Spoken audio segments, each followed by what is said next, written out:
네, 시청자 여러분 안녕하십니까. 출발 증시와이드의 김동석입니다. 자, 오늘 11월 29일 목요일 순서입니다. 아이고, 시간이 점점 빨리 지나가는 것 같습니다. 연말로 갈수록요. 11월 이제 시작됐습니다 하고 인사드린 게 엊그제 같은데 내일이면 벌써 11월이 끝나네요. 이제 본격적으로 겨울이 된다고 하니까요.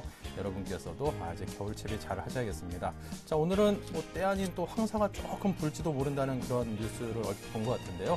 각별히 건강관리 잘 하시기 바랍니다. 노약자분들께서는 마스크 하나 정도는 좀 챙겨가지고 나가셔야 될 것 같습니다. 자, 저희 프로그램 지상파 DMB 채널 U1 그리고 KT 올레 IPTV, LG U 플러스 TV로도 함께 하실 수 있으니까요. 많은 관심과 사랑을 꾸준히 주시기 바랍니다.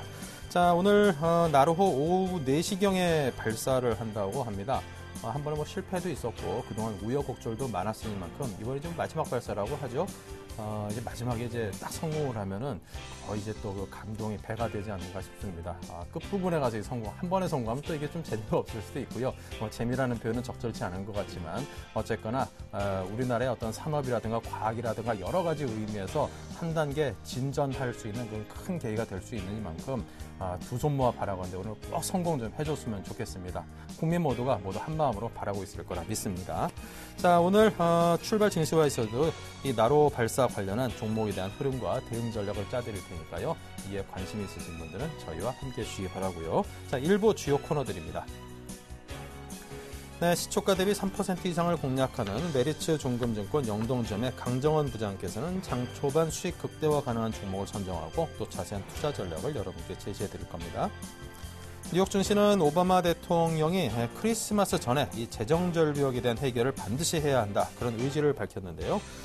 여의도 리포트에서 하지만 시장 상황은 별로 달라진 게 없다라고 하는 동부증권 이의연 대리와 함께 박스권에 갇힌 시장에 대한 철저한 대응 전략과 또 외국인들의 매매 패턴에 대한 분석을 이어갑니다. 자, 김도영의 작전 타임에서는 고수들의 비밀스러운 투자 비법을 공개하고요. 네, 그 밖에 업종 스캐닝에서는 개장 시간대 주요 업종과 종목들의 흐름을 실시간으로 살펴보겠습니다. 네, 자, 메리츠 종금증권 영동점의 강정원 부장 준비하고 있습니다. 안녕하십니까? 네, 안녕하세요. 네, 전일 코스피 하락 마감했고 코스닥은 개인과 기관의 힘겨루기 끝에 강보합으로 마쳤습니다. 뉴욕 증시는 재정 절벽의 협상 낙관론이 대두되면서 상승으로 마감을 했는데요. 자, 양시장 마감 상황이 어떻습니까? 네, 저희 국내 시장은 프로그램 매매에서 차익실현 순매도가 나오면서 전체적으로 그리스 구제금융 합의에도 불구하고 재정전력 우려의 어떤 멘트, 정치적권의 멘트로 인해서 약세 마감을 한 모습을 보였습니다. 코스피 지수는 전일보다 12.42포인트 하락한 1912.78포인트로 마감을 했고요. 외국인이 이틀 연속 순매도를 보였습니다. 특히 2645개 순매도를 보이면서 기관과 개인이 각각 1670억과 731억 원의 매수를 기록했음에도 불구하고 역시 큰 폭의 하락세를 좀 보였고요. 특히 이제 연기금이 1000억대 넘게 순매수를 보이고 있습니다. 지금 수급이 아주 좀 불안한 상태인데 기관 쪽에서 일단 매수가 좀 하고 있는 상황이고 개인이 8일 만에 순매수로 전환하는 모습을 보였습니다. 업종별로는 대부분 하락세를 보였고 최근에 단기 반등이 보였던 철강기계, 금융 이런 업종도, 운수창고 업종들이 좀 밀렸고요. 증권 업종도 어제는 좀 약세로 마감을 했습니다. 의료증민 업종이 2.48% 상승을 했고요. 음식료와 의약품 이런 업종들이 강보합세를 나타냈습니다. 시가총액 상위 종목들 대부분도 하락세를 보였고 포스코와 KB금융이 2% 이상의 하락세를 보였고 신한지주, LG디스플레이도 하락세를 보였습니다. 원달 한일은 2.45원 오른 1086.5원에 마감을 냈고요. 어제는 코스닥이 강보합 말씀하신 대로 0.85포인트 상승하면서 494.48포인트에 마감을 했습니다. 외국인과 기관이 순매도를 좀 보였습니다만 개인이 235억의 순매수를 했고 외국인은 최근에 매수가 좀 유입됐었는데 3거래일 만에 매도세로 돌아서는 그런 모습을 보였습니다. 업종별로는 소프트웨어와 의료, 정밀기기, IT 부품이 1% 넘게 상승하는 모습을 보였고 그 외에 나머지 업종들은 좀 하락세를 보였습니다. 시가총액 상위 종목들 최근에 파라다이스 좋은 모습이었는데 5% 넘게 하락세를 보였고 SK 브로드밴드, 젠백스 이런 종목들도 크게 좀 밀리는 모습을 보였습니다. 반면에 대선 관련주죠. 최근에 SNS 관련주가 어제는 테마주로 이두원과 오늘과 내일, KNX, SK컴즈 이런 종목들이 상세를 좀 보였고 안랩이 13% 정도 올랐는데 일단 지금 테마주의 어떤 그 성격들 아직까지는 대선 후보주들의 어떤 그 생활적인 성격이 좀 강한 그런 코스닥의 모습이 아닌가 싶고요.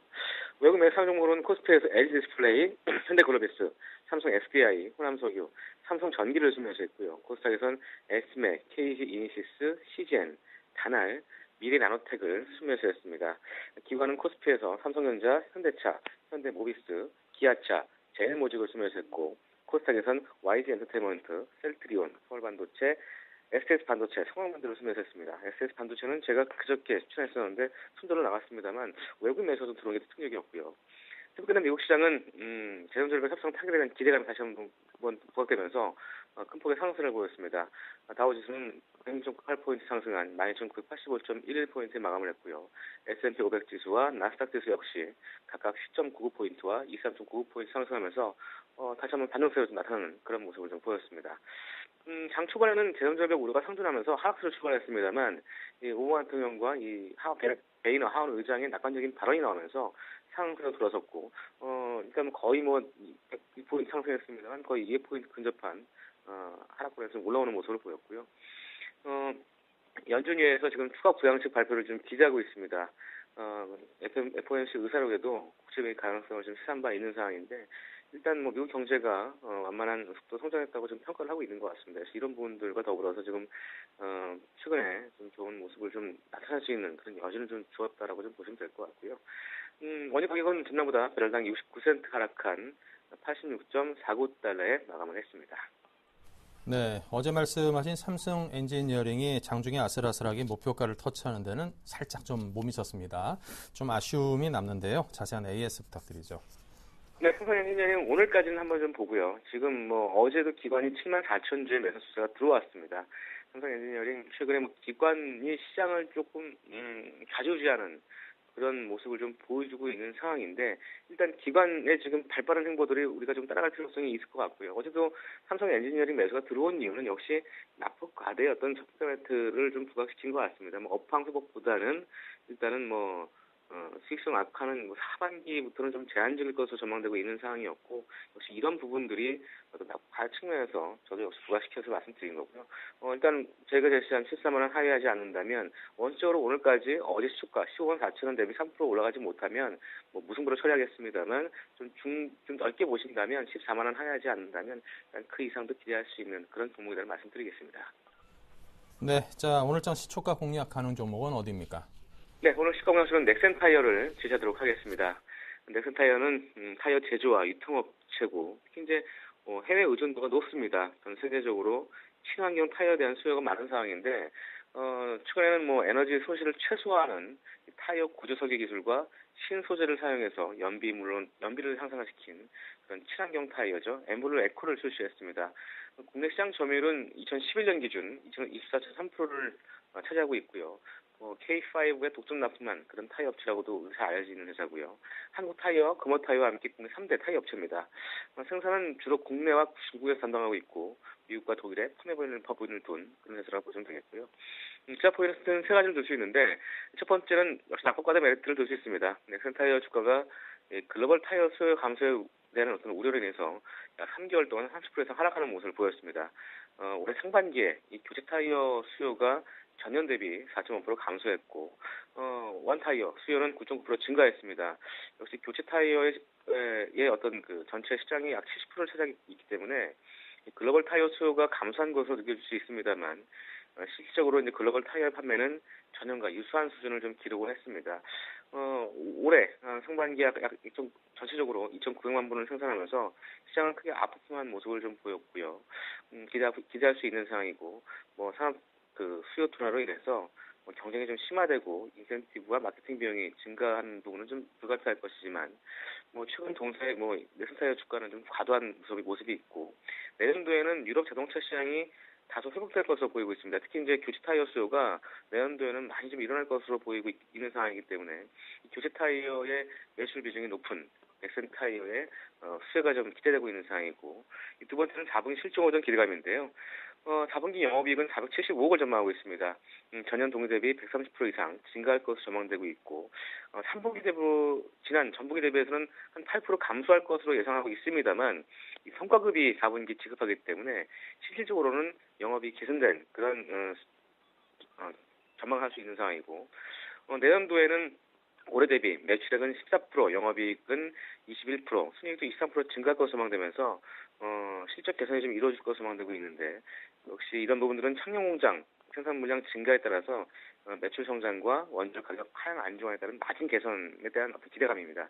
역시 이런 부분들이 내년도에 실적을 기대할 수 있는 상황이고 올해 예상 EPS, 내년도 예상 EPS에 비해서 현주가 PER 8.5배 수준이고 시장 컨센서스 적정 밸류에이션은 PER 14배를 적용하고 있습니다. 역시 이런 부분들과 더불어서 외국인도 최근에 기관 매수가 좀 들어왔는데 어제는 외국인 매수가 이웃되면서 전체적으로 좀 밸런스를 맞춰가는 그런 수급 구조를 보이고 있다. 이렇게 말씀을 드리겠습니다. 네, 이 타이어업계에서 만년 3위였었는데 금호타이어가 이런저런 사정으로 좀 주춤한 틈을 따서 강력하게 지금 2위 자리를 꿰차기 위해서 열심히 질주 중인 넥센타이어 말씀하셨습니다. 자, 가격대에 대해서는 어떻게 접근해 볼까요? 네, 오늘 시초가 대비 3% 이상이고요. 손절가는 15,600원 하면서 손절을 통하시기 바라겠습니다. 네, 감사합니다. 자, 오늘 넥센타이어 메리츠 중금증권 영동지점 강정원 부장의 추천 종목이었습니다. 고맙습니다. 네, 고맙습니다.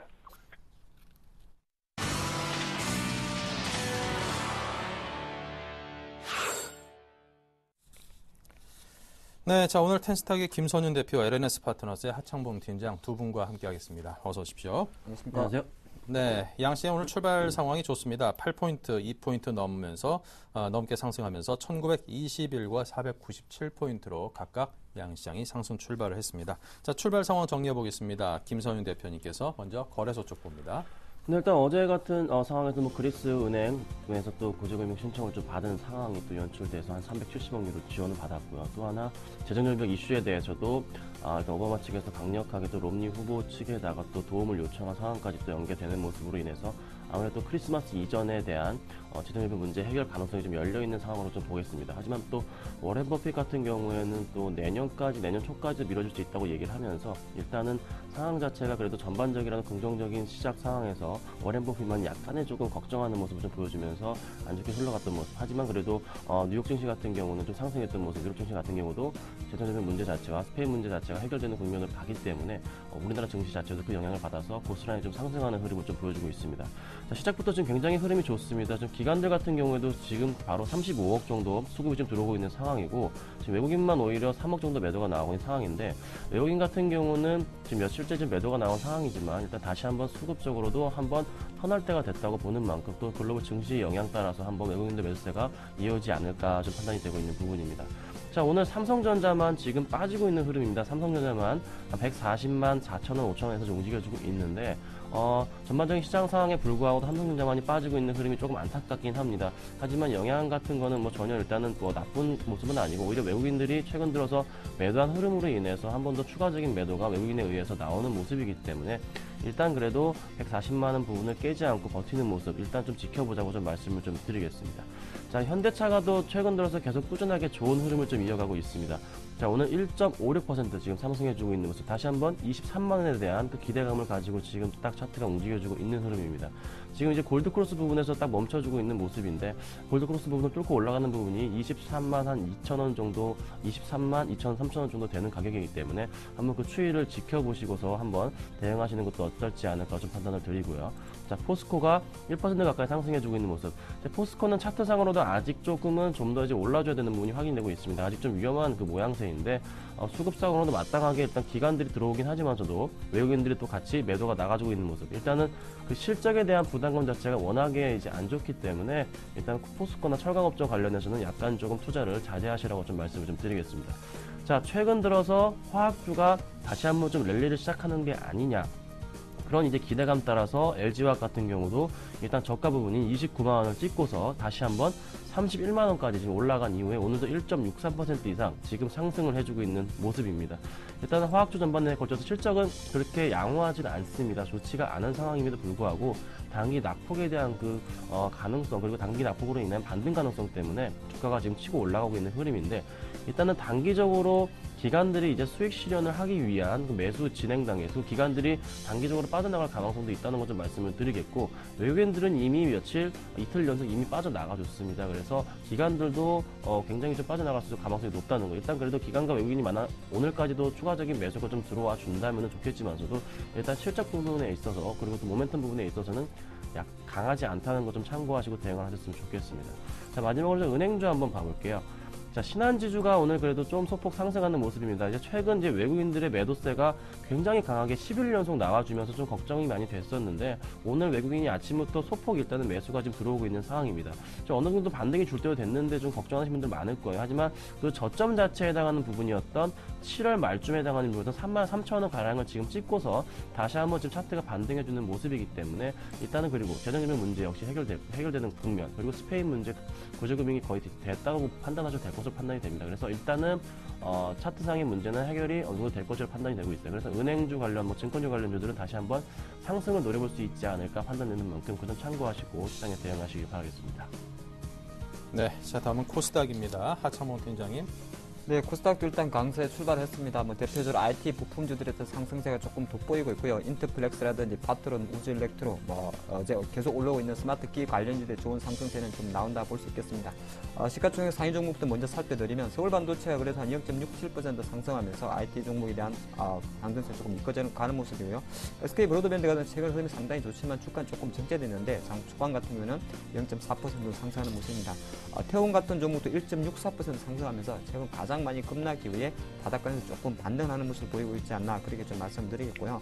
전반적으로 봤을 때 시가총액 종목 중 성강밴드 같은 경우도 워낙 급락이 좀 심했습니다. 실적 이야기 때문에 많이 빠졌다가 한 22,500원 정도에서 조금 반등하는 모습인데 대표적으로 봤을 때 지금 코스닥 시가총액 한 상위 종목에서는 한 1% 미만 수준에 그래서 조금 견고한 흐름을 좀 보여주고 있다 말씀드리겠고요.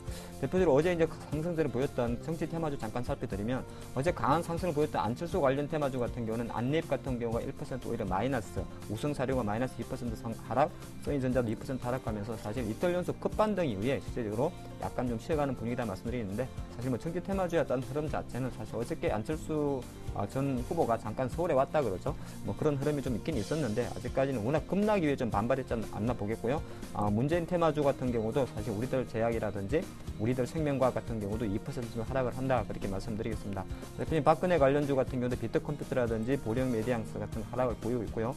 이지 같은 경우 어제까지는 좋은 상승세를 보였습니다만은 오늘 장 초반 같은 경우는 2% 정도 하락하는 모습을 좀 보여주고 있다 말씀드리겠고 오늘 이제 4시에 나로우가 발사되죠. 대표적인 나로우 관련주 잠깐 살펴드리면 비츠로테크라든지 비츠로시스, 한양ENG 같은 종목들이 최근에 사실 이번 주 이제 워낙 오늘 발사하기 미리 시장에 많이 나왔었기 때문에 조금씩 올라오다가 일단 오후 4시기 때문에 아마 장 후반 아니겠습니까? 장 끝나올 텐데 장 초반 같은 경우는 1.65% 정도 상승하는 조금 모습을 보이고 있다 그런 말씀드리는데 전반적으로 봤을 때 지금 코스닥 지수 잠깐 살펴드린다고 해도 현재 수준에서 보면 코스닥 500선에 대한 저항을 좀 갖고 있죠. 지금 497.93포인트인데 500선의 위치가 또 하필이면 21선에 대한 수급을 갖고 있습니다. 기간의 수급이 조금 안 들어오고 있는 상황이기 때문에 일단은 오늘 같은 경우도 코스닥에서 IT 대장주에 대한 어떤 그런 부품주들은 조금 견고합니다만은 과연 이 500선을 회복할 수 있을까 조금 관건이고요. 차트 조금 크게 본다 그래도 의례적으로 음봉이 상당히 많죠. 그러니까 11월 접어들어서 음봉이 많다는 것은 갭상승한다 그래도 일차적으로 차익 매물이 계속 좀 밀리고 있다는 겁니다. 그래서 제가 판단할 때는 어느 정도 그래도 코스닥 지수가 바닥을 찍은 데는 좀 공감하는데 500선을 강하게 돌파하기에는 그래도 오락 문화 업종이라든지 IT 업종에 강한 수급이 좀 바탕이 돼야 될 것 같다 말씀드리겠고요. 수급 잠깐 살펴드리면 장 초반이라서 이렇다 할 특징은 없습니다만은 개인 쪽에서 한 9억 원 정도 매수가 들어오고 있고 외국인 한 11억 정도 매도를 하고 있는 모습입니다. 기관 쪽에서 오히려 조금 3억 정도 매수가 들어오는데 워낙 장 초반에 들어온 흐름이기 때문에 장 중반까지 조금 직접 살펴드려야 될 것 같고요. 역시나 보니까 전반적으로 오늘 외국인들이 그래도 IT 종합이라든지 IT 하드웨어 쪽에서 매도세를 조금 보인다는 것은 일단 갭 상승 이후에 전체적으로 기관이 이제 3억 정도 들어오고 있습니다만은 매수 전체가 들어오는지 좀 지켜봐야 오히려 또 코스닥의 강세가 좀 나올 수 있는지 확인할 수 있지 않나 보겠습니다. 네, 자 계속해서 한양증권 리서치센터의 전소영 연구원 연결합니다. 안녕하세요. 네, 안녕하세요. 네, 먼저 외환시장의 현재 흐름과 전망부터 들려주십시오. 네, 오늘 달러원 환율 전일 대비 2원 하락한 1,084원 50전에 거래 출발하고 있습니다. 재정절벽 이슈에 연동되는 변동성이 좀 증가하는 모습이 보이고 있는데요. 전반적으로 이제 위험자산과 안전자산으로 나뉘어져서 변동성이 나타나고 있는 모습입니다. 외환시장 같은 경우는 증시와는 다르게 전반적으로 계속해서 좀 안정된 흐름이 연출이 되고 있는 모습이고요. 글로벌 외환시장 엔화 이슈를 빼고는 대체적으로는 상당히 조용한 모습을 보이고 있습니다. 달러 환율 같은 경우는 이제 어제 뉴욕 증시가 상승을 하면서 이런 영향으로 소폭 하락 출발을 하고 있는 상황입니다. 하지만 1,080원대 대한 하방 경직성이 지속이 되고 있고 특히나 이제 당국의 개입 경계감이 계속해서 좀 심리를 위축시키는 요소로 작용을 하고 있습니다. 반면에 이제 오늘과 내일 이틀에 걸쳐서 월말 내국 물량들이 유입이 될 가능성이 높고 실제로 이런 실수급에 의해서 장세가 좀 움직이고 있기 때문에 장중에는 계속해서 수급에 의한 움직임이 이어질 것으로 예상이 되고 있습니다. 전반적으로 봤을 때는 이제 5일 이평선을 중심으로 한 1,080원대 중반 흐름이 예상이 되고 있고요. 아무래도 오늘과 내일은 이런 실수급 물량 처리 과정에 있어서 다소 음봉을 나타낼 가능성도 염두에 두셔야 될 것 같습니다. 네. 자, 이어서 채권 시장의 흐름과 전망은 어떻습니까? 네, 오늘 국채 선물은 전일 대비 3틱 하락한 106.06에 거래 출발하고 있습니다. 전반적으로는 이제 외국인의 국채 선물 순매도와 연관된 장세가 이어지고 있는 상황이고요. 레인지 등락이 이어지는 상황입니다. 방향성이 없다라고 볼 수가 있겠습니다. 이번 이제 월말과 그리고 다음 주 월초 지표가 계속해서 이제 발표 예정인데요. 특히 이제 내일 발표 예정인 우리나라 산업생산 동향 발표와 그리고 이제 다음 주에 있을 이제 ISM 제조업 지수를 비롯해서 미국의 지표가 어느 정도 개선되는지 여부, 그리고 외국인의 국채 선물 순매수 현황에 의해서 단기적인 흐름의 변화가 나타날 가능성이 있기 때문에 이런 심리적 변화와 그리고 이제 펀더멘털이 어느 정도 받쳐주는지 여부가 상당한 관전 포인트가 될 것으로 보입니다. 네. 자, 지금까지 외환과 채권 시장의 동향을 정리해봤습니다. 말씀 감사합니다. 네, 감사합니다. 네, 이어서 여의도 리포트, 오늘은 강동석 아나운서가 준비하고 있습니다. 네, 안녕하세요. 여의도 리포터의 강동석입니다. 양 증시 모두 상승하고 있습니다. 11월 29일 목요일 다양한 리포트 살펴보시겠습니다. 네, 먼저 현대증권입니다. 숨고르기 국면, 기관 영향력 확대란 주목에 대해서 이야기 나누고 있습니다. 신한금융투자는 미국 증시 뚫어지게 봐야 하는 이유에 대해서 하나대투증권은 소외주 3인방 점검이란 리포트 내놓았습니다. 토러스투자증권은 원하는 엔화와 무엇이 다른가란 내용의 동부증권은 재정절벽 해결, 그러나 바뀐 것은 없다는 여의도 리포트 내놓았습니다.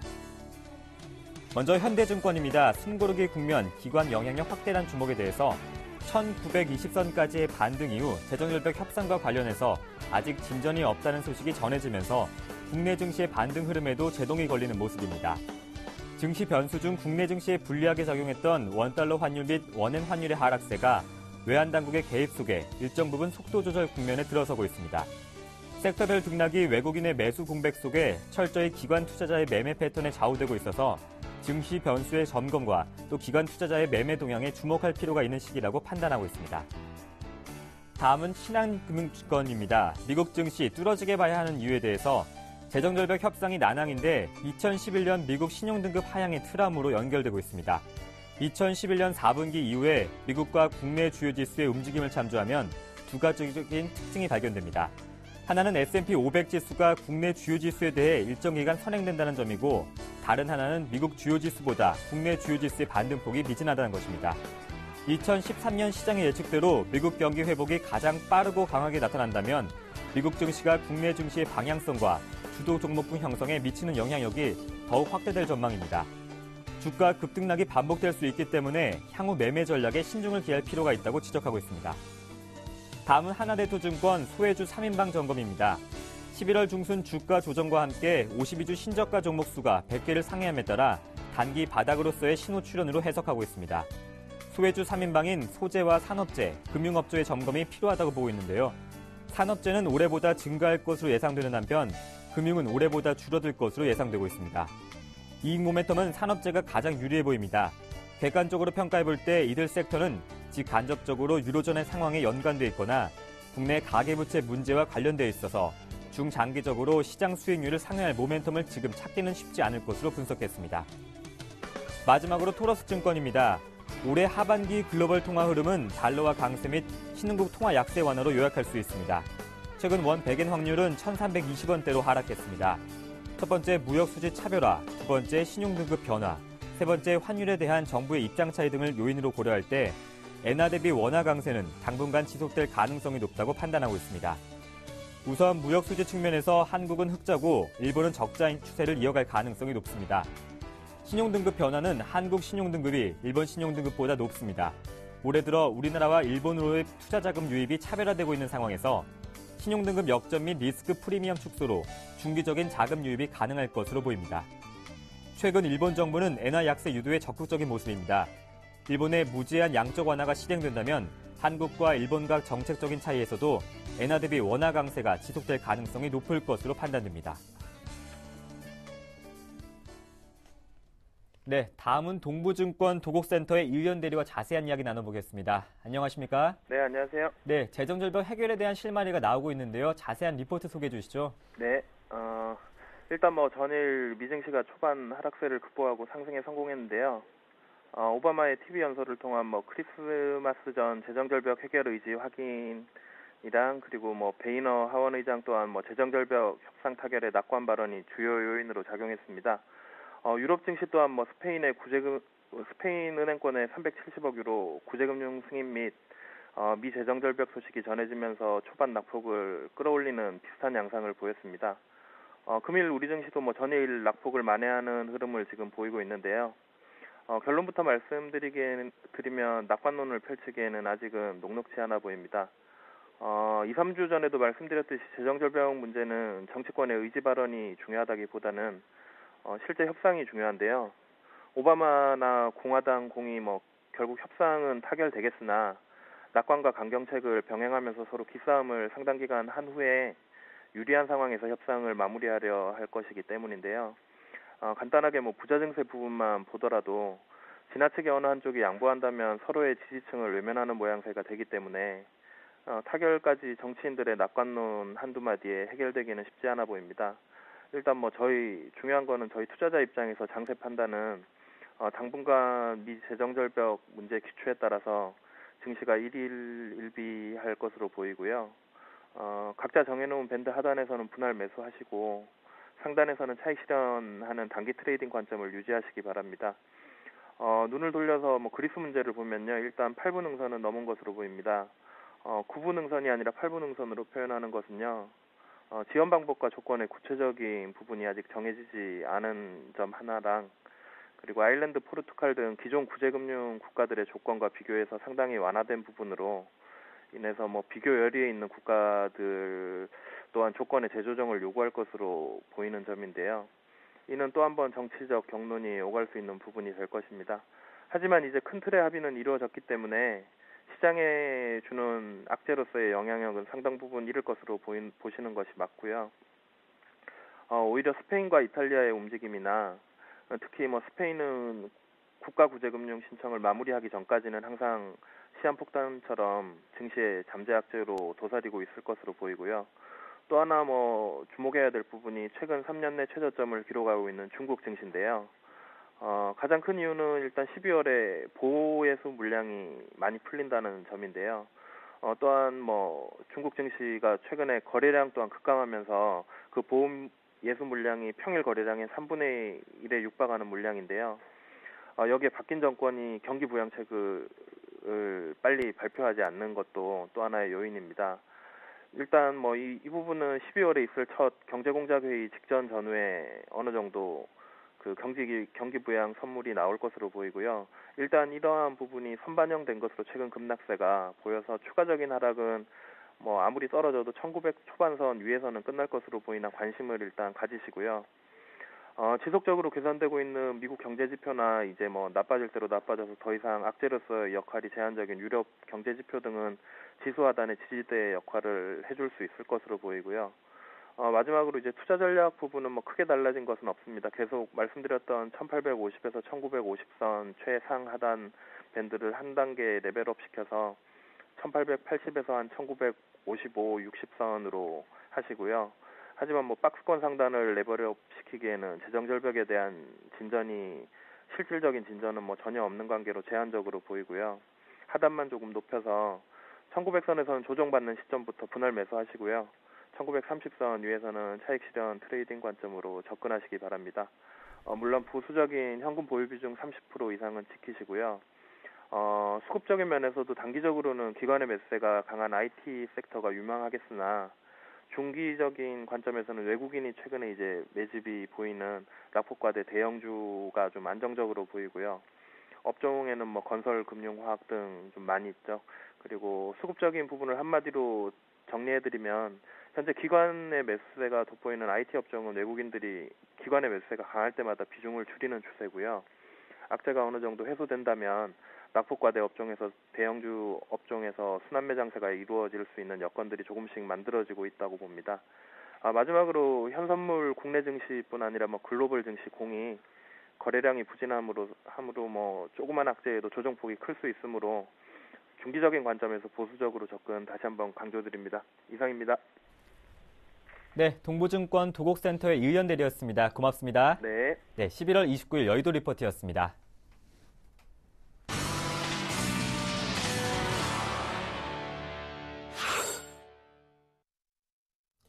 네, 다음은 알파 라이징 스탁의 김도영 대표를 만나봅니다. 안녕하십니까? 네, 안녕하십니까? 네, 오늘 장은 어떤 전략으로 대응할까요? 네, 오늘 장 같은 경우는 두 가지 포인트가 좀 있을 것 같습니다. 단기적으로 분명히 상단 부분이 거의 다 왔다라는 전략들을 좀 잡아드렸었는데요.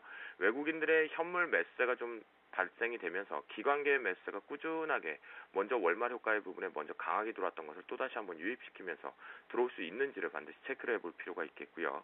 그 속에서 선물 포지션 자체에 외국인들이 매수 포지션까지 같이 들어온다라고 한다면 오늘 같은 경우는 그 수급적인 측면이 긍정으로 지금 말씀드린 조건들을 부합시켰다면 추격 매수 양봉을 따라잡겠지만 그것이 아니라면 오히려 시장이 상단을 한번 지금은 우리나라 입장에서 최대 폭이 1930포인트를 좀 뛰어넘기가 쉽지 않다 보니까 그 부분에서는 눌림목에 대한 또다시 한번 매수 포지션을 잡고 갈 것이지 지금 현재 양봉으로 따라잡을 생각은 애초에도 없다. 이번 주 내내 지난주부터 없다라고 말씀을 드려보도록 하겠습니다.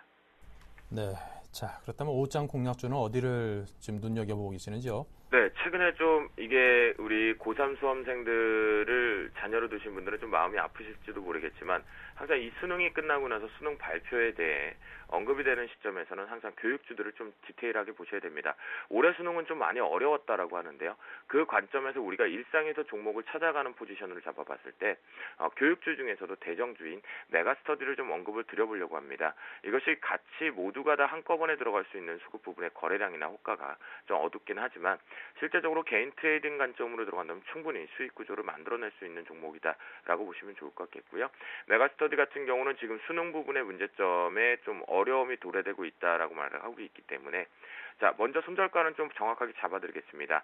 손절가는 78,800원을 손절가로 반드시 설정을 하면서 대응을 하겠고요.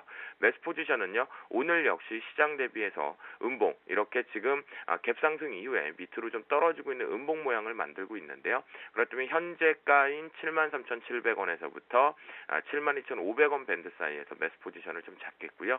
단기 트레이딩 관점으로 보기에는 좀 수능 부분이 워낙 어렵게 나왔다는 얘기가 있기 때문에 요 76,000원을 뚫어내서 안착을 한다라면 한 79,000원대까지는 목표가를 한번 설정을 하면서 수능에 대한 사교육 부분 또는 재수입 시생들이 좀 증가된다는 부분까지 뉴스 플레이를 좀 같이 따라가 보자라고 말씀 좀 드려보도록 하겠습니다.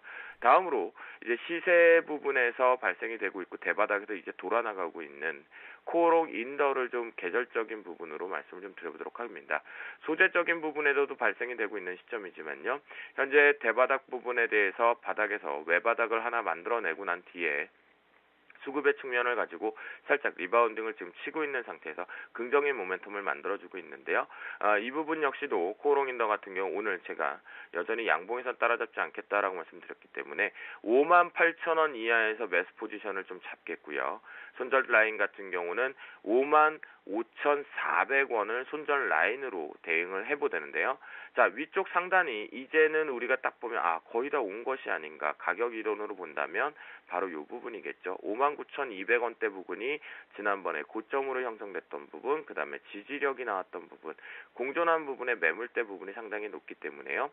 이 59,200원을 뚫어내는지를 한번 보겠고요. 그렇기 때문에 매수 타이밍 58,000원 이하에서 잡아서 59,200원의 단기 트레이딩, 중기전 관점으로 뚫고 제가 항상 말씀을 드렸죠. 주가라는 게 이렇게 올라갔다가 다시 지지를 반드시 59,200원을 한다면 추가 상승을 보여줄 수 있는 것이다. 그렇게 봤을 때는 코어롱 인더 같은 경우에도 64,000원대 이상 부분 최대 65,000원대까지는 반등폭을 다시 한번 확인해 볼 수 있다라는 거 체크를 해보시면 좋을 것 같겠습니다.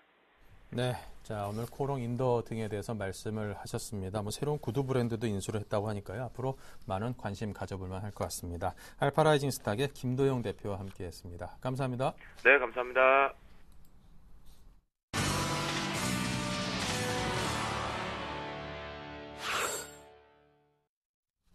네, 실시간으로 시황과 업종을 살펴보는 업종 스캐닝 시간입니다. 자, 먼저 김소연 대표께서 IT 운수장비 정유화학 업종을 살펴봅니다. 네, 일단 IT부터 좀 살펴보겠습니다. 아침까지만 해도 이제 삼성전자를 제외하고서 다 이제 긍정적인 흐름을 좀 보여주다가 지금은 오히려 다들 이 약보합권에서 SK 하이닉스와 LG 이노텍을 제외하고는 전부 약보합권에서 지금 시장이 움직이고 있습니다. 그래서 지금 갑자기 또 IT주가 살짝씩 빠져주고 있는데 일단 삼성전자 얘기부터 좀 드리자면은 자 애플에서 특허를 조금 포기한다는 뉴스 소식이 나와주면서 삼성전자가 다시 한번 좀 반등하는 그런 좀 흐름을 좀 보여줬습니다. 그래서 앞으로 이제 그 금액 자체가 좀 줄어들지 않을까 소송 금액 자체가 좀 많이 줄어들 가능성이 높기 때문에 좀 긍정적으로 보시고 삼성전자 좀 대응하시길 좀 말씀을 좀 드리겠습니다. 자 그다음 SK 하이닉스를 좀 말씀드려야 될 것 같아요. 오늘 IT 대형주 중에서 그나마 가장 흐름이 좋은 주 SK 하이닉스인데 일단은 그 3분기 실적에 대한 부분에 있어서는 흑자전환한 부분이 확인이 됐고 4분기에 있어서는 영업이익마저 흑자전환하면서 그 당기순이익까지 큰 폭으로 상승할 것이라는 예측치가 좀 나와줬습니다. 이제 그 예측이 이제서야 이제 다시 한번 또 낙관론 이제 굉장히 또 강한 이제 뉴스거리들이 줄줄이 나와주면서 SK 하이닉스를 다시 한번 끌어올리고 있는 흐름인데.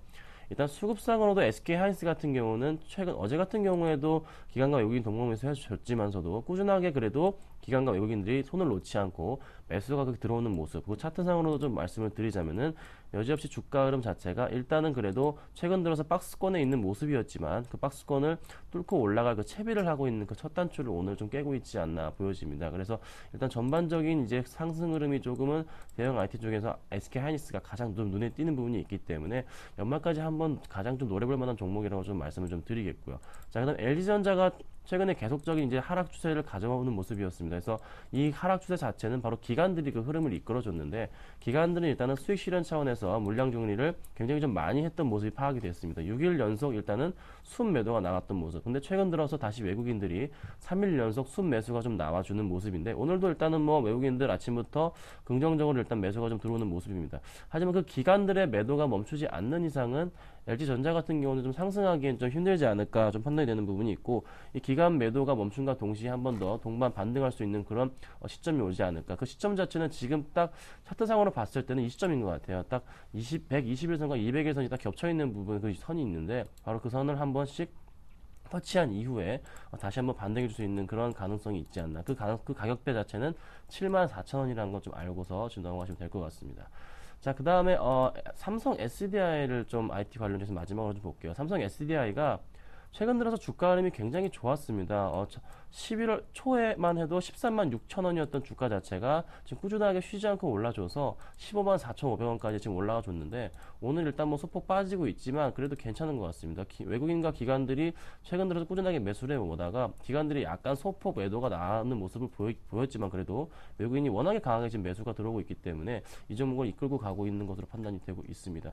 그리고 삼성전자의 그 호재 상황과 더불어서 한 번 더 또 4분기에 대한 그 IT에 대한 기대감이 또 있기 때문에 삼성 SDI 같은 경우도 한번 눈여겨보시고 한번 전고점이었던 16만 1,500원을 한번 뚫고 가는 여부도 한번 확인하실 필요가 좀 있어 보입니다. 자, 다음 자동차 쪽으로 가볼게요. 자, 오늘 자동차가 최근에 현대차와 기아차 모두 굉장히 좋은 흐름 보여주고 있습니다. 자, 현대차부터 좀 말씀을 좀 드리자면은 자, 브릭스 매출이 굉장히 호조를 보일 것으로 예상이 됩니다. 브릭스란 뭐 브라질, 러시아, 인도, 차이나 말씀드리는 건데 지금 최근에 그 판매가 역시 줄고 있고 꾸준하게 주고 있다는 그런 보도 자료가 또 나와줌으로 인해서 또 결과치가 확인이 되는 모습 때문에 지수 자체도 다시 한번 현대차, 기아차가 차트상으로 또 올라가고 있는 흐름인데 일단 수급상으로도 그렇게 버렸던 이제 기관들은 그래도 끊임없이 계속적으로 매수가 들어왔었고 외국인들도 계속적으로 버렸던 외국인들도 역시 중간중간에 다시 한번 매수 포지션이 좀 잡히는 모습이 보이기 때문에 주가 역시 약간 쉬어가는 듯 하면서도 다시 한번 상승해주고 있는 그런 흐름을 보여주고 있습니다. 그래서 현대차 역시 골드크로스 부분에 바로 아래 위치하고 있기 때문에 한번 이 점을 뚫고서 다시 한번 23,500원이나 23만 5천 원이나 24만 원 정도까지도 한번 도달할 수 있지 않을까. 그렇게 좀 긍정적인 시각을 보면서 좀 대응하셔야 될 것 같아요. 뭐 실적의 부분에 있어서는 약간 조금은 걱정되는 부분, 뭐 작년치 대비해서 무조건 이제 실적이 좋긴 하겠지만서도 약간 작년치 오른 거에 비해서는 조금 적게 오를 가능성이 있다는 거 좀 감안하시고 대응하실 필요가 있어 보이고, 기아차 같은 경우도 역시 너무 많이 빠졌던 그 낙폭 과대로 인해서 주가 자체가 다시 한번 또 상승해주고 있습니다. 그래서 일단 저가 부분이었던 54,000원 부근에서 다시 6만 원까지 올라간 상황인데, 추가적으로 상승이 나와주려면 좀 강한 좀 수급이 좀 뒷받침 되어줘야 됩니다. 근데 최근에 기관들은 좀 매수가 들어와주는데 다시 외국인들이 좀 강하게 이틀 연속 매도가 나가는 모습이 좀 걱정되긴 합니다. 하지만 오늘 외국인들이 같이 좀 매수가 들어오는 것 같아요. 기관들도 동반 매수가 좀 들어오는 것으로 파악이 되고 있기 때문에 일단 자동차 관련주들은 조금 이제 단기적으로 보시기에도 좀 긍정적이지 않을까 좀 판단드리면서 좀 말씀을 드리겠고, 뭐 자동차 부품주도 마찬가지 맥락으로 좀 보시면서 좀 이해하시면 될 것 같습니다. 자, 다음 조선주로 가볼게요. 자, 최근에 조선주는 일단 스페인 문제가 어느 정도 해결이 된 모습이고, 그 다음에 재정 절벽 문제까지 좀 안정화되는 추세로 가기 때문에 오늘 당연히 주가가 상승을 하게 돼 있습니다. 그 중에서도 대우조선해양 같은 경우가 지금 3% 이상 지금 상당히 많이 올라주고 있는 흐름인데, 최근의 차트 흐름을 봤을 때 대우조선해양 같은 경우는 솔직히 말씀드려서 조금 불안한 건 사실이에요. 왜냐하면은 주가 흐름을 지금 고점 부분을 제가 라인을 한번 연결해 드리자면은 주가가 계속 이제 떨어지는 그 형국이기 때문에 이 라인을 맞고서 지금 계속 떨어집니다. 그래서 한번 이런 또 흐름이 또 반복되지 않을까. 만약에 이번까지 떨어지면 벌써 5번째 완전 신뢰를 잃어버리는 그 상황이 돼버렸죠. 벌써 4번째 이상 그런 흐름을 보여줬기 때문에 이번도 마찬가지로 이런 차트 흐름을 또 보여주지 않을까 좀 걱정되는 부분이 있습니다. 그렇지만 수급적으로는 그래도 기관들이 솔찬히 좀 매수가 조금은 들어오고 있기 때문에 약간 좀 그래도 좀 긍정적이긴 하지만서도 이 차트 흐름만을 봤을 때는 약간 좀 불안 심리가 좀 가중되는 모습. 하지만 그래도 스페인, 국면이 유럽 문제니까 무전 문제가 좀 해결되는 쪽으로 가고 있고, 그 다음에 미국 문제 역시 조금 좀 해결되는 쪽으로 가고 있기 때문에 당분간은 이 상승 흐름은 조금씩 조선주 전반에 걸쳐서 좀 지속되지 않을까 좀 판단되는 부분이 있습니다. 자, 삼성중공업 같은 경우도 역시나 일단은 조금 우상향하는 모습, 최근 이제 바닥을 다진 이후에 상승하고 있기 때문에 한번 그래도 지켜볼 만한 종목이라고 말씀을 드리겠고, 굳이 좀 담으시려면은 저는 오히려 좀 IT 쪽으로 좀 말씀을 좀 드리겠습니다. 자, 정유화학 쪽으로 좀 가볼게요. 자, 오늘 정유주는 그렇게 재미있는 흐름은 아닙니다. 그래서 일단 정유주는 오늘은 그냥 일단 두바이 가격이 조금 하락했다는 흐름 좀 말씀드리고, 그 영향에 따라서 하락은 아니지만 그래도 실적이 워낙에 좋기 때문에, 그리고 또 배당 매력이 있기 때문에 잠깐 버티고 있는 모습이라 좀 말씀을 좀 드리겠고, 화학주에서 좀 말씀을 드리자면은 화학주에 조금 제가 집중해서 말씀을 좀 드려야 될 것 같아요. 자, LG화학이나 뭐 호남석유나 뭐 금은석유 상당히 지금 흐름이 좋습니다. 좋은 이유 중에 하나는 당연히 낙폭 과대와 더불어서 수급인데, 문제는 이겁니다. 자, 4분기 실적은 좋지는 않은데 지금 주가를 기관들이 내년에 대한 그 기대감을 가지고 지금 주가를 끌어올려주고 있는 흐름이거든요. 그렇다면 이제 이게 언제까지 갈지는 지금 단기간으로밖에 볼 수가 없는 부분입니다. 왜냐하면 당연히 실적 부분에 있어서 실적이 공개가 된다면 당연히 주가는 큰 폭의 하락을 또 맞을 수밖에 없기 때문에, 그 점을 든다면 일단은 화학주 관련해서는 약간 조금은 홀딩하는 관점으로, 지켜보는 관점으로 대응하자고 제가 좀 말씀을 좀 드리겠습니다. 네, 자, 계속해서 철강기계 금융건설의 차례인데요. 하창봉 팀장입니다. 네, 포스코는 그래도 조금 철강업종은 그나마 뭐 화학업종에서 매수가 들어오는 것처럼 낙폭 과대에 대한 매력으로 들어오는 것 같습니다. 우리 포스코라든 현대제철, 뭐 동국제약 같은 경우는 1에서 3% 정도 나오는데, 제가 보니까 철강 이제 너무 많이 빠졌죠. 사실 뭐 빠진 게 철강만 있는 거 아닙니다만은, 사실 어제 중국 상해 지수도 2000포인트 이탈하다 보니까 투자 심리적으로 철강 업종에 대한 외국인 매도세가 좀 많이 나왔습니다. 어저께 이제 포스코 같은 경우는 마찬가지인데, 그런 흐름에도 불구하고 그 흐름에도 불구하고 최근 포스코는 일주일 동안에 한 30만 5천 원 정도 수준에서는 조금 바닥권을 좀 보여주는 모습입니다. 그래서 제가 약간 투자 전략을 드리면, 다음 주 초가 될 것 같습니다. 12월 초에 사실 이제 정권 교체, 시진핑으로 정권 교체라는 중국의 경제 공작 계획가 잠깐 하나 있습니다. 그래서 과연 12월 달이 연말이기 때문에 뭐 가시적인 정책은 나오지 않겠습니다만은, 거기서 약간 후폭이 나온다면 상해 지수의 반등, 그리고 철강주에 대한 반등이 좀 나올 수 있지 않을까 좀 말씀드리겠습니다. 그래서 현재 수준에서 봤을 때 1차적 반등 수준입니다. 아마 제가 장기적 관점에서는 내년 봄 정도는 돼야 최소한 철강주가 좀 바닥을 찍지 않을까 그런 생각 좀 하기 때문에, 현재 수준에 만약에 철강업종에 대한 낙폭 과대로 관심이 있으신 분은 목표치는 조금 낮추시되 저는 매수에 대해서는 유효하다 그렇게 좀 말씀드리겠고요. 오히려 뭐 실제적으로 최근에 어떤 호수 중에서 세아베스트라는 종목이 있는데 이 종목이 상당히 조금 매력이 있네요. 세아베스트 같은 경우 1.54% 상승하면서 26,400원인데 지금 이는 그 기술적으로만 잠깐 접하면 세아베스트 같은 경우는 상당히 좋은 회사죠. 그 사태에서 좀 보듯이 사실 2010년도 이렇게 잘 가던 회사가 불과 1년 만에 이렇게 망가질 필요는 없다는 겁니다. 물론 철강 업황 좀 안 좋은 건 있긴 있습니다만은 그만큼 투자 심리적인 요소도 어떤 회사의 자산 가치를 좀 잠식하고 있다 이렇게 보는 것이고요. 약간 기술적으로 조금 짧게 봤더니 그래도 조금 21선 이렇게 돌아서는 모습이 조금 괜찮아 보입니다. 그래서 최근 일단 낙폭 과대주는 눈높이만 낮추신다면 조심스러운 매수는 가능하다는 겁니다. 만약에 세아베스 같은 종목을 단기적으로 나는 3만원까지 보겠다 그런 베팅은 좀 무리할 수가 있고요. 중요한 거는 어느 정도 바닥 위에 반등을 보여주는 모습이기 때문에 뭐 눈높이 낮췄다는 것은 한 자리대 수익률이 될 것 같습니다. 뭐 10% 전후를 노리는 수익률이라면 사실 철강주 중에서 세아베스 같은 종목은 조금 관심 가지는 것도 낫다. 모두가 아니라 그럴 때 조금 욕심을 낮추고 들어간다면 오히려 주식에서는 기회가 나온다는 걸 제가 말씀드리겠고요. 그 다음에 이제 그 기계업 쪽이죠. 기계업 쪽 살펴드리면 기계는 조금 달라요. 저는 약간 항상 그런 것이 기계업종에 대해서 좀 안 좋은 뷰를 갖고 있는데 왜 그러냐면 철강이랑 같이 연계 말씀드리면 철강은 사실 이제 유통 가격이 많이 중요하고 이 기계 쪽은 가격보다도 경기가 살아나야 됩니다. 근데 경기가 살아나야 되는데 아직까지는 사실 뭐 내년도 그렇게 좋지는 않다 그러지 않습니까? 기대감 묻어있지만은 성장률도 조금 내려간다 그러니까 조금 부정적이고요. 뭐 대표적으로 두산중공업 같은 경우는 아직은 이 차트는 사실 아직은 바닥을 찍었네 판단할 수는 없습니다. 왜냐하면 전반적으로 실제적으로 가격을 본다 그래도 뭐 딱 멈춰 있는 거 아니겠습니까? 아까 세아베스트를 보시다시피 차트는 이렇게 돌아서야 됩니다. 가격이 올라와야 된다는 건데 멈춰 있다는 거는 아직까지는 그냥 덜 팔고 있구나 그렇게 보시는 게 어떨까 싶고요. 두산 인프라코어도 마찬가지입니다. 약간은 제가 추세선을 좀 그어놨는데요. 아직까지는 물론 가파르게 내려온 추세선입니다만은 아직은 저항을 좀 받고 있다는 겁니다. 그래서 최소한 조금 거래를 보시는 분이라면 실제적으로 오늘도 21선에 계속 맞고 있는 것처럼 16,000에 딱 올라오고 나서 다시 한번 지지가 될 때 그때 두산인프라코어를 좀 들어가는 것이 어떨까 싶다 말씀드리겠고요. 금융업종에 잠깐 살펴드리면 오랜만에 증권업종을 먼저 보겠습니다.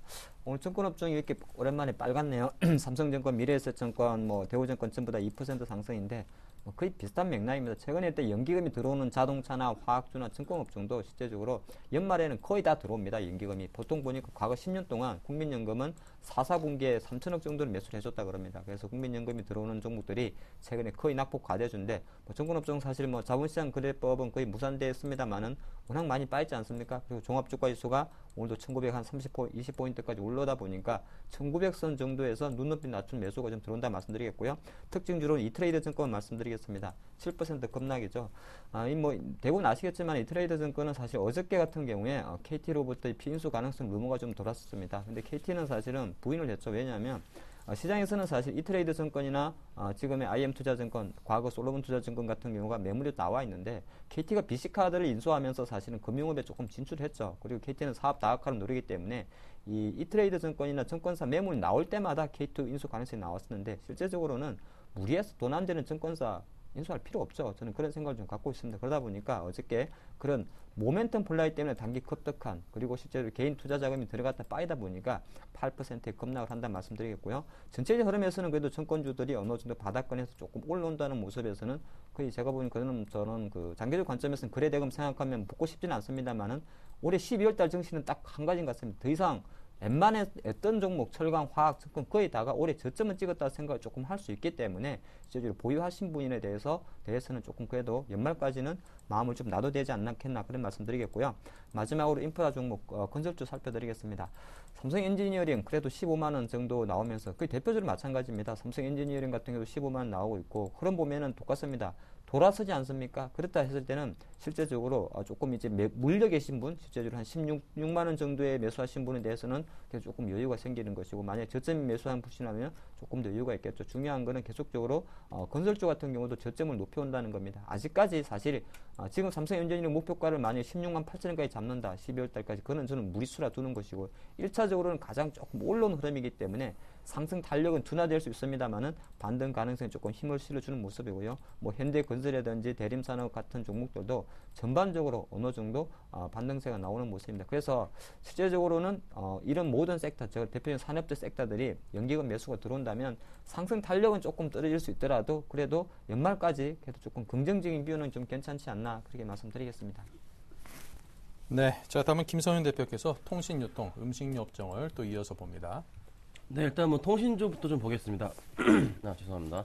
자, SK텔레콤 같은 경우가 지금 15만 원 선에 머물고 있는데 소폭 좀 상승해주고 있긴 합니다. 최근에 이제 차트 흐름 자체가 일단 고점 부분인 16만 2,500원부터 지금 계속 내려가가지고 한 14만 후반대까지 떨어진 다음에 다시 한번 박스권을 좀 그려주고 있는데 이 흐름 자체가 지금 SK텔레콤 같은 경우는 일단은 뭐 배당 매력이 좀 있기 때문에 버티는 흐름이라고 판단이 되고 있고 일단 수급상으로 봤을 때는 뭐 기간은 양호합니다. 하지만 외국인들이 기간 물량 이상으로 지금 매도세가 지금 강하게 계속 꾸준하게 지금 나와 있는 흐름이거든요. 근데 오늘 일단은 뭐 외국인이 조금 매수를 들어오기는 모습. 그래서 오늘은 좀 중요한 것 같습니다. 오늘 만약에 외국인들과 기간이 같이 동반 매수가 좀 들어온다면은 다시 한번 이 차트 흐름 자체가 우상향할 수 있는 그런 흐름 자체가 좀 나올 수도 있다는 거 좀 참고하시고 좀 대응하시길 바라겠습니다. 자, 다음 KT로 가볼게요. KT가 지금 3일 연속해서 큰 폭의 좀 하락을 보여주고 있습니다. 그제 같은 경우는 이게 한 뭐 27일 같은 경우는 상당히 큰 장대 음봉을 좀 그려준 모습이고 지금 어제 같은 경우도 큰 폭의 좀 하락을 보여줬고 그래서 일단 KT 같은 경우가 배당 매력이 있는 거는 사실이지만서도 이 고점에 대한 그 부담감 그리고 또 하나 수익 실현에 대한 매물이 좀 쏟아져 나오는 모습입니다. 여지없이 기관들이 매도를 좀 강하게 한 모습이죠. 하지만 외국인들이 조금 같이 매수를 하고 있는 모습인데 그 매수량 자체가 좀 부족하기 때문에 그 하락폭을 좀 키울 수밖에 없었던 모습입니다. 하지만 다시 한번 상승해 줄 수 있는 그 모멘텀 자체는 갖고 있다는 거 꼭 확인하시고 좀 대응하실 필요가 있어 보입니다. 자, 다음 유통업 쪽으로 가볼게요. 자, 유통업 쪽에서는 뭐 기본적으로 뭐 연말에 대한 쇼핑 시즌에 대한 그 기대감 때문에 좀 최근 들어서 현대백화점의 기간 수급이나 뭐 CJ 오쇼핑 같은 경우에 기간 수급이 굉장히 양호한데요. 자, CJ 오쇼핑을 한번 좀 말씀을 드려볼게요. 자, CJ 오쇼핑 기관들이 지금 계속 꾸준하게 지금 계속 야금야금 주식을 모아가면서 주가 역시 지금 끌어올리고 있는 모습입니다. 자, 주가 흐름 자체가 8월 달부터 시작해서 주가가 지금 끝도 없이 지금 계속적으로 우상향하고 있는 흐름인데 이 흐름 자체가 지금 18만 원부터 시작해서 지금 26만 원까지 올라온 상태입니다. 지금 단기 지금 급등한 모습이 한번 26일 날, 23일 날 한번 보여준 이후에 다시 한번 작은 박스권을 좀 그려주고 있는 흐름인데 일단은 기간제 수급 상태가 멈추지 않는 모습 그리고 또 하나 실적에 대한 부분도 좀 양호한 모습이 또 파악되고 있기 때문에 그리고 그렇게 버리던 외국인들조차 다시 한번 좀 들어오고 있는 모습이 포착되고 있습니다. 그래서 CJ 오쇼핑 같은 경우는 지금 한 번 더 추세 전환을 하면서 상승할 수 있는 그 흐름이 나오지 않을까 보여집니다. 그래서 굉장히 좀 중요한 위치에 있다 판단이 되고 있고 만약에 기관들의 매도세가 조금이나마 좀 나올 때는 그때는 조금 관망하는 자세로 취하시다가 기간 매도 좀 더 매수나 매수인지 확인하시고서 좀 대응하시라고 좀 말씀을 좀 드리겠습니다. 자, 다음은 음식료 쪽으로 가볼게요. 자, 음식료 그렇게 이제 말이 많고 탈이 많았던 뭐 빙그레나 빙그레 딸 바나나 우유나 저기 초코파이 관련해서 말씀을 좀 드릴까 하는데 자, 바나나 우유부터 말씀을 좀 드리겠습니다. 빙그레 우유가 최고가 뭐 13만 5천 원까지 갔다가 다시 한번 주가 자체가 거의 11만 원 초반대까지 내려온 상태였거든요. 그 이유는 하나가 일단은 그 기대감 자체가 바나나 우유가 판매가 많이 됨으로 인해서 그 주가 흐름을 꾸준하게 상승을 이끌어 왔는데 다시 한번 그 조금 쉬어가는 모습은 역시나 수급에 좀 문제가 발생을 했습니다. 바로 기관과 외국인들의 동시적인 매도 우위를 좀 보였기 때문이에요. 일단은 그 수익 실현하는 차원이죠. 근데 중국 쪽에서 일단 다시 한번 살아나고 있는 부분이 또 제조업 관련이나 소비 관련 주들이기 때문에 그에 대한 기대감으로 한번 차트상으로 봤을 때는 한 11만 원까지 한번 찍고서 다시 한번 반등을 크게 할 수 있는 그런 자리인 것 같습니다. 그래서 일단은 수급상으로는 조금 빠지긴 했으나 다시 한번 수급이 들어올 수도 있다는 거 좀 확인을 하시고 좀 대응하실 필요가 있어 보입니다. 자, 그다음 오리온을 보고 좀 말씀드릴까요? 오리온은 현재가가 지금 111만 1,000원입니다. 지금 오늘 뭐 약보하긴 한데 오리온이 그래도 110만 원에 딱 안착을 한 상태예요. 오리온은 절대로 좀 걱정 안 하셔도 될 부분이 일단은 판매하는 그 초코파이 자체의 흐름이 지금 굉장히 양호합니다. 중국을 비롯해서 러시아 말씀을 드리자면 브릭스가 또 오리온의 최대 매출처입니다. 그래서 일단 오리온 같은 경우는 한 번 더 추가적인 상승이 또 나올 수 있는 부분, 뭐 수급상으로 봤을 때는 조금 뭐 혼잡스럽긴 하지만서도 그렇게 꺾이지 않는 차트 흐름을 가지고 있고 또 굉장히 또 양호한 튼튼하고 실적을 갖고 있기 때문에 오리온 같은 경우는 조금은 좀 길게 보시고 막 120만 원, 130만 원까지 보셔도 무리 없는 종목이라고 판단이 되고 있습니다. 그래서 음식료 업종에서는 탑픽으로 제가 장기적으로 좀 오리온을 좀 말씀을 드리면서 좀 마치도록 하겠습니다. 네, 자 계속해서 테마주 흐름은 또 하창모 팀장께서 살펴봅니다. 네, 역시나 뭐 오늘 테마 중에 그래도 아침부터 계속 말씀드렸던 나로 관련주들이 아침 시가 이후에도 상당히 좋은 흐름을 보여주고 있습니다. 뭐 한국 항공우주를 선도를 해가지고 대표적으로 비추로테크라든지 뭐 비추로시스, 하나이엔지, 세트레가이 같은 종목들이 2-3% 정도 보여주고 있는데 투자 관점으로만 간단히 말씀드리겠습니다. 오후 4시기 때문에 장 마치고 이제 장이 끝나고 나면 발사가 되고 결과론적으로 뭐 오후 4시 이후에 발표가 되겠죠. 그럼 과연 투자 관점에서는 어떻게 해야 되느냐 제가 판단해봤는데. 이거는 복불복 아니겠습니까? 사실 발사 성공되게 되면은 국가적으로도 좋은 것이고 이 종목들도 내일 아침에는 뭐 최소한 상한가까지도 생각할 수 있을 것이고 또 만약에 그것 자체가 뭐 또 발사 지연이라든지 또 사고가 발생해서 발사 실패한다면 이 종목들은 최근에 오른 걸 그대로 반영하겠죠. 그러다 보니 제가 투자적으로 잠깐 좀 세워드리겠습니다. 잠깐 빛으로 테크만 잠깐 말씀드리면 어느 정도 시장에서 이제 원래 오늘 나로 발사가 예전 시장에 공식 이야기가 나왔었기 때문에 일주일 동안에 제가 쭉 보니까 대략 주간 기준으로 한 12% 이상 오른 것 같습니다. 15% 정도 올랐네요. 그렇게 본다면 굳이 오늘 지금 오후 한 2시까지는 지켜봐야겠습니다만 만약에 오후 전까지 강세를 보인다면 저는 종가 수준에 청산하는 것도 어떨까 싶습니다. 왜 그러냐면 이미 바닥권에서 한 15% 올라왔고 물론 발사 성공해서 내일 아침에 갭상승한다면 조금 추가 수익 누릴 수 있습니다만 거꾸로 그건 우리가 예측할 수 없는 부분 아니겠습니까? 발사 실패한다면 혹시나 다시 한번 올리는 상승폭을 다 토해낼 수가 있습니다. 그래서 현재 수준은 강하기 때문에 지켜보시다가 나로 관련주들은 실제적으로 뭐 종가 5장 수준에서는 어느 정도 수익이 나신 분이라면 익절하는 전략이 좀 어떨까 싶은 그런 전략을 드리겠고요. 뭐 종목을 떠나가지고 아까 말씀드렸듯이 이번에는 좀 제대로 좀 발사가 됐으면 어떨까 싶습니다.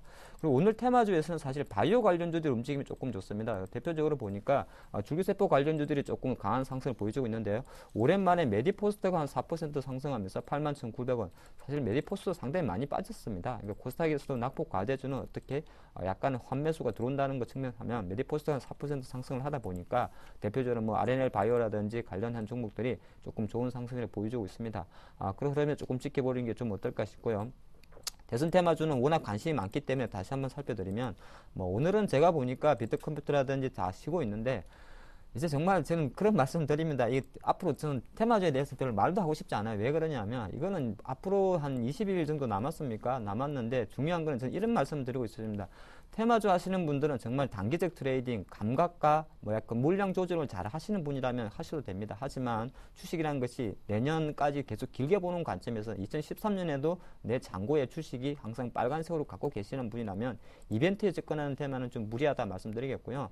대표적으로 누가 안철수 관련주 잠깐 말씀드리면 참 저는 안철수 전 교수의 마음을 모르겠습니다. 백의종군을 하긴 하고 정치권에서는 이것이 완전 이번 문재인 테마의 어떤 캐스팅 보스가 될 것이다 이런 이야기 하는데 제가 판단할 때는 그거는 사실 아무도 알 수 없는 요인 아니겠습니까? 중요한 거는 그래도 안철수 관련주들이 지난주에 안철수 후보 사태로 점 한가까지 갔다가 어느 에 반등을 해줬으면 조금 욕심 낮추시고 실제적으로 약간 정리하는 것도 어떨까 싶은 생각이기 때문에 정치 테마주에는 어떤 특히 인맥 관련주에 대한 테마의 접근 자체는 상당히 좀 리스크하다는 걸 좀 계속 말씀드리겠고요. 엔터주 잠깐 말씀드리겠습니다. 엔터주는 최근에 흐름에 보면 예당이 가장 특징주죠. 예당만 잠깐 말씀드리면 웃긴 회사입니다. 이거 예당은 저는 항상 그런 말씀드리는데 지금 올라가는 거는 사실 또 보면은 뭐 항상 그 테라리 소스 러시아 그 리스크가 유전 개발 이야기 잠깐 나오는 것이고 어저께는 또 거기에다 스테이지 컴백 가능성 여당 컴퍼니가 그 스테이지 컴퍼니의 지분을 17% 갖고 있습니까? 스테이지 이야기 나올 때마다 뭐 스테이지라는 사람이 어떤 우리나라 음악계의 그거나 영향이 큰 사람이기 때문에 올랐었는데 워낙 제가 보니까 예당은 항상 이런 말씀 드리는데 끼가 있는 종목입니다. 이게 과연 실제적으로 예당 나왔으니까 예당 짧게 말씀드리면서 좀 말씀드릴게요. 우리 투자자분들은 이런 종목 추세 못 먹습니다. 왜냐하면 이렇게 빠진 종목은 차트 망가뜨리는 거 아니겠습니까? 그런데 그 다음에 바로 점상이 나왔다는 건 이건 내용이 있는 주식이란 겁니다. 제가 왜 이런 말씀 드리냐면 철저하게 아는 주식이 아니기 때문에 조금 웃기는 주식이다. 그런 말씀 드리겠고요. 워낙 개미들이 좀 많이 몰려 있는데 그래서 오늘 정도는 뭐 신고점 돌파 수준에서 조금 쉬어가고 있다는 흐름이 나오기 때문에 추격 매수는 아니다. 그런 말씀 드리겠습니다. 네, 자 이렇게 해서 오늘 하창봉 팀장과 김선윤 대표 두 분과 함께했습니다. 감사합니다. 네, 11시부터 종목 퀵 서비스 상담 준비되어 있으니까요. 많은 참여 부탁드리고요. 잠시 후 2부에서 이어가겠습니다. 잠시 후 뵙겠습니다.